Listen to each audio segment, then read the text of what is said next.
Hello बच्चों, let's see this question. This question says, a boy whirls a stone of small mass in a horizontal circle of radius 2.5 meter and at height 4.9 meter above level ground. तो हम मान लेते हैं ये level ground है, ठीक है। इससे 4.9 मीटर अबव की हाइट पे यहाँ पे एक बॉय एक स्टोन को एक सर्कुलर पाथ में रोटेट कर रहा है, ठीक है। तो हमें बोला गया है कि द स्ट्रिंग ये 4.9 मीटर है। The string breaks and the stone flies off horizontally and strike the ground after travelling a horizontal distance of 10 metre. तो यहाँ पे इसको घुमाया जा रहा था इतनी हाइट के ऊपर, लेट से यहाँ से ये टूट गया, इस तरीके से इसका कोई सर्कुलर पाथ होगा, यहाँ पे ये टूट गया तो इसकी जो वेलोसिटी है वो v मान लेते हैं। तो इसको v वेलोसिटी के साथ ये ऐसे नीचे ग्राउंड पे आया और हमें बोला है कि ये 10 मीटर के डिस्टेंस पे ग्राउंड पे स्ट्राइक कर रहा है, ठीक है।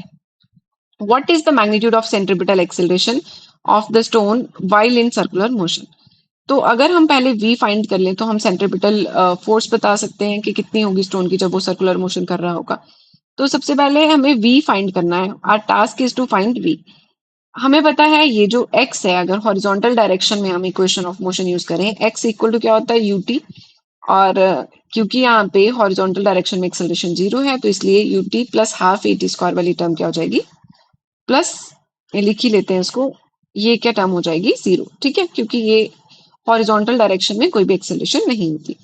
तो x की वैल्यू 10 दे रखी है, u क्या है यहाँ पे, यूज दिस इनिशियल स्पीड जिसको हमने v लिया है, तो v इंटू की t क्या है, t इज द टाइम, ये आ गया हमारे पास।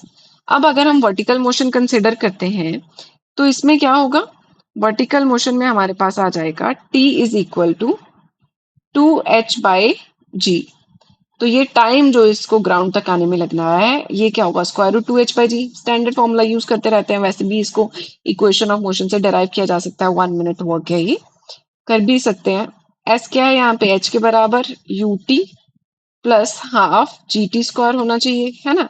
u क्या है वर्टिकल डायरेक्शन में 0, तो यहाँ से t की वैल्यू आ जाएगी 2h/g। वही लिखी हमने डायरेक्ट वर्टिकल मोशन में, वर्टिकल डायरेक्शन में हमने इक्वेशन ऑफ मोशन यूज करी है।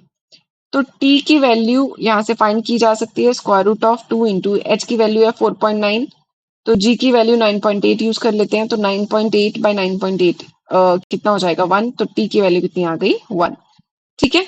तो t की वैल्यू 1 यहाँ पे यूज करेंगे तो 10 की वैल्यू आ जाएगी v के बराबर, यूजिंग t इक्वल टू 1।